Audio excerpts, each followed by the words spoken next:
రాత్రిపూట ముఖ్యంగా ఉష్ణోగ్రతలు గణనీయంగా పడిపోతాయని, 9 నుంచి 14 డిగ్రీల సెల్సియస్ ఇప్పుడు 9 డిగ్రీల వరకు పడిపోయేటువంటి అవకాశం ఉందంటూ చెప్తున్నారు. నవంబర్ 10 తర్వాత చలి మరింత తీవ్రత ఉండేటువంటి అవకాశం ఉందంటూ ఐఎండీ హెచ్చరికలు జారీ చేస్తోంది. తెలంగాణలో చూస్తే ఆసిఫాబాద్, మంచిర్యాల, నిర్మల్ ఈ 3 జిల్లాలకు ఆరెంజ్ అలర్ట్ జారీ చేశారు. ఇప్పుడు వర్షాలకు సంబంధించి చూస్తే మిగతా జిల్లాలకు ఎల్లో అలర్ట్ జారీ చేశారు. అంటే తెలంగాణ వ్యాప్తంగా వర్షాలు ఉండబోతున్నాయి. మేజర్గా చూసినట్లయితే 3 జిల్లాల్లో దీని ప్రభావం ఎక్కువగా ఉండేటువంటి అవకాశం ఉంది. ఆసిఫాబాద్, మంచిర్యాల, నిర్మల్ ఈ 3 జిల్లాలకు. మిగతా జిల్లాలు అన్నింటిలోనూ అక్కడక్కడ వర్షాలు పడబోతున్నాయి. ఈ వర్షాలతో పాటు చలి తీవ్రత విపరీతంగా పెరగబోతోంది. ముఖ్యంగా వయసు మీద పడిన వాళ్ళు జాగ్రత్తగా ఉండండి. చలి తీవ్రత వల్ల సహజంగా చాలామంది తీవ్రమైనటువంటి ఇబ్బందులు పడుతూ ఉంటారు. చిన్నపిల్లలకి, బాగా వయసు మీద పడినటువంటి పెద్దవాళ్ళకి ఈ ఎఫెక్ట్ చాలా ఎక్కువగా అవకాశం ఉంది.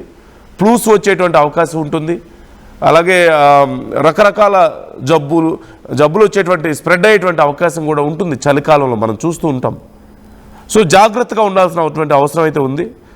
చాలా ప్రాంతాల్లో 10 డిగ్రీల కంటే ఉష్ణోగ్రతలు పడిపోయేటువంటి అవకాశం ఉంది అంటూ ఐఎండీ హెచ్చరికలు జారీ చేస్తున్నటువంటి పరిస్థితి కనిపిస్తుంది. టెంపరేచర్ 10 డిగ్రీస్కి మించి పడిపోతే ఎంత హారిబుల్గా ఉంటుందో ఒకసారి మనం ఇమాజిన్ చేసుకోవచ్చు.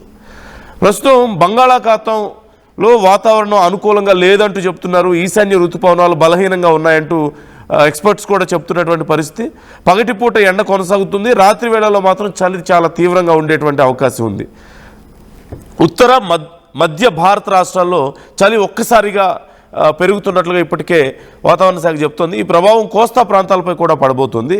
ఈ నెల 2వ వారం తర్వాత బంగాళాఖాతం లోతట్టు ప్రాంతాల్లో అల్పపీడనం ఏర్పడే అవకాశం ఉందంటూ ఐఎండీ ఇప్పటికే అప్డేట్స్ ఇచ్చింది. దాని ప్రభావంతో దక్షిణ కోస్తా ఆంధ్రప్రదేశ్ అలాగే రాయలసీమ జిల్లాల్లో భారీ వర్షాలు కురిసే అవకాశం ఉంది.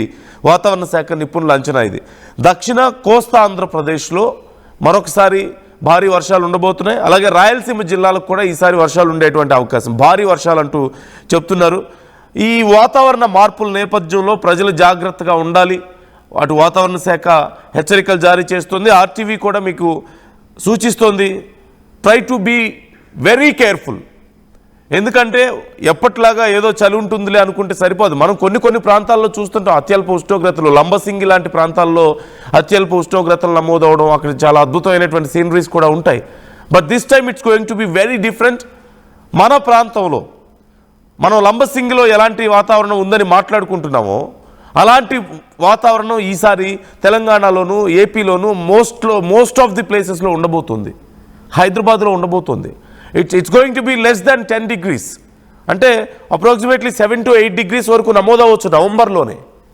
అండ్ జస్ట్ ఇమాజిన్ డిసెంబర్లో పరిస్థితి ఎంత భయానకంగా ఉండబోతుందో. సో జాగ్రత్తలు తీసుకోండి అంటూ చెప్తున్నారు. చలి తీవ్రత తట్టుకునేందుకు మంచి స్వెటర్స్ యూజ్ చేయండి, జాకెట్స్ యూజ్ చేయండి, మఫ్లర్లు కంటిన్యూగా ధరించండి. ముఖ్యంగా చెవులకి, ముక్కుకి కొంచెం జాగ్రత్తగా మఫ్లర్స్ ధరించాలి. అలాగే కొంచెం బాడీని వేడిగా ఉంచుకునేందుకు ఎప్పటికప్పుడు హాట్ వాటర్ సిప్ చేస్తూ ఉండండి. Try not to use cold water. Fridge వాటర్ని ఆపేయండి వీలైనంత త్వరగా. హాట్ వాటర్ని యూజ్ చేయండి. హాట్ వాటర్ని అప్పుడప్పుడు సిప్ చేస్తూ ఉండండి. ఈవెన్ చిన్నపిల్లలకైనా సరే హాట్ వాటర్ని సిప్ చేస్తూ ఉంటే బాడీలో టెంపరేచర్స్ డ్రాస్టిక్గా పడిపోకుండా ఉండే అవకాశం ఉంటుంది. అండ్ ఇన్ఫెక్షన్స్ తొందరగా స్ప్రెడ్ అవ్వకుండా ఉండే అవకాశం ఉంటుంది. అలాగే వీలైనంత వరకు సూప్స్ అండ్ మంచి ఫుడ్ తీసుకోవడానికి ట్రై చేయండి. స్పైసెస్ బాగా తీసుకోమని కూడా చెప్తున్నటువంటి పరిస్థితి కనిపిస్తుంది. ముఖ్యంగా వృద్ధులు, చిన్నపిల్లలు వీళ్ళ విషయంలో జాగ్రత్తగా ఉండండి. ఏ కొద్దిపాటి నిర్లక్ష్యం వహించినా సరే అది ప్రాణాంతకమయ్యేటువంటి అవకాశం ఉంటుంది. ఎందుకంటే కొంతమందికి ఆస్తమా లాంటి సమస్యలు, లేదంటే మరికొన్ని ఊపిరితిత్తుల సమస్యలు లాంటివి ఉండే వాళ్ళకి ఈ సీజన్ చాలా డేంజర్. ముఖ్యంగా వయసు మీద పడిన వాళ్ళకి కానీ, చిన్నపిల్లలకు కానీ రెసిస్టెన్స్ పవర్ కొంచెం తక్కువగా ఉంటుంది. కాబట్టి వాళ్ళ విషయంలో జాగ్రత్తగా ఉండండి. వీలైనంత వరకు ఈ చలిలో బయటకు వెళ్లకుండా చూసేలా జాగ్రత్తలు తీసుకోండి. ఇక మరోవైపు రైతులకి కూడా చాలా కష్టంగా ఉండే అవకాశం ఉంటుంది. ఎందుకంటే అర్లీ మార్నింగే వెళ్ళి పొలం పనులకు వెళ్తూ ఉంటారు. కాబట్టి రైతులకి ఈసారి పరిస్థితి చాలా దారుణంగా ఉండబోతోంది. సో రైతులు కూడా చాలా జాగ్రత్తలు తీసుకోవాల్సిన అవసరం అయితే ఉన్నట్లుగా చెప్తున్నారు వాతావరణ శాఖ నుంచి. ఓ పక్క తెలంగాణ వెదర్ మ్యాన్ అప్డేట్స్ కూడా నేను మీకు చూపించాను. అలాగే ఐఎండీ హెచ్చరికల్ని మనం చూస్తున్నాం. ప్రజెంట్ నమోదవుతున్నటువంటి టెంపరేచర్స్ను కూడా ఒకసారి మనం చూడొచ్చు.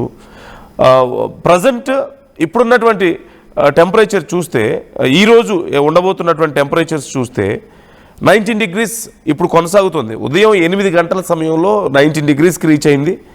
And it's going to be 28 degrees in the day. రోజు డే టైంలో 28 degreesకి రీచ్ అవబోతుంది. And it's going to be 18 degrees in the evening 6 o'clock. ఈరోజు సాయంత్రం 6 గంటలకి 18 degreesకి రీచ్ అవబోతుంది. And it's going to fall in the night. అప్రాక్సిమేట్గా 15 degrees 12 degreesకి పడిపోయే అవకాశం ఉంటుంది. లీస్ట్గా ఆల్మోస్ట్ ఈ రోజు రాత్రికే 11 నుంచి 12 degrees నమోదయ్యేటువంటి అవకాశాలు కనిపిస్తున్నాయి. నిన్న పరిస్థితి కూడా మనం చూస్తున్నాం. సో వాతావరణంలో ప్రస్తుతానికి 15, 14, 17 degrees వరకు తక్కువ ఉష్ణోగ్రతలు నమోదవుతున్నటువంటి పరిస్థితి. అండ్ ఇది రానున్నటువంటి 2-3 రోజుల్లోనే తీవ్రంగా పడిపోయే అవకాశం ఉంది. It's going to be between 9 to 14. So చాలా డ్రాస్టిక్ చేంజెస్ ఉండబోతున్నాయి వాతావరణంలో. జాగ్రత్తగా ఉండండి. మీ ఏరియాల్లో వెదర్ ఎలా ఉంది అనేది కామెంట్ చేసే ప్రయత్నం చేయండి.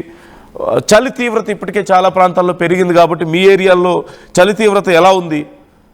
వర్షాలు ఏమైనా ఇప్పటికే పడుతున్నాయా? కొన్ని ప్రాంతాల్లో అక్కడక్కడ వర్షాలు చిరుజల్లు పడుతున్నట్లుగా తెలుస్తుంది. సో మీ ఏరియాల్లో కండిషన్ ఎలా ఉంది అనేది కామెంట్ చేసే ప్రయత్నం చేయండి. And it's going to be harmful and be careful. Next 2-3 days ఈ వర్షాలు ఉండబోతున్నాయి. తెలంగాణలోను, ఏపీలోను, రెండు దక్షిణ కోస్తా ప్రాంతంలోను, రాయలసీమ ప్రాంతంలోను, ఈ ప్రాంతం అంతా కూడా వర్షాల ప్రభావం, భారీ వర్షాలు ఉండే అవకాశం ఉంది. ఇక తెలంగాణలో కూడా భారీ వర్షాలు నమోదు అవబోతున్నాయి. తెలంగాణలో అన్ని ప్రాంతాల్లో వర్షాలు ఉండబోతున్నాయి. సో కేర్ఫుల్గా ఉండండి. మళ్ళీ ఆర్టీవీ మిమ్మల్ని హెచ్చరిస్తుంది. ప్రతి ఇయర్ లాగా ఈ ఇయర్ ఉండబోదు. చాలా భయానకంగా ఉండే అవకాశం ఉంది. అన్నిట్లోనూ చాలా ఎక్స్ట్రీమ్ సిచ్యువేషన్స్ మనం చూస్తున్నాం. ఎక్స్ట్రీమ్ టెంపరేచర్ మనం చూసాం, ఎక్స్ట్రీమ్ రెయిన్ఫాల్ మనం చూసాం, lot of cloud burst situations మనం చూసాం. And it's going to be very cold this time. Temperatures are going to fall to least ఈసారి. సో కేర్ఫుల్గా ఉండండి, చాలా కేర్ఫుల్గా ఉండండి.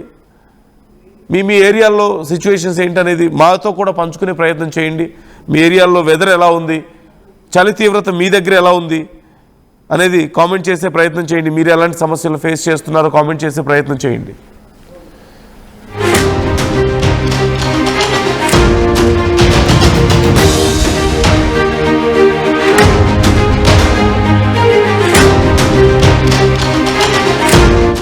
ఇల్లైనా ఫ్యాక్టరీ అయినా క్లినిక్ అయినా రూఫ్ ఉంటే safe. Truzon solar system install చేయండి. బిల్తో పాటు పీపీ తగ్గించండి. నువ్వు సూపర్ స్టార్ అయ్యా. Truzon solar power, super power. Local to global news at your finger tips. మీ చేతిలో ఒక ఆయుధం. డౌన్లోడ్ రా TV app. Media legend Ravi Prakash is back.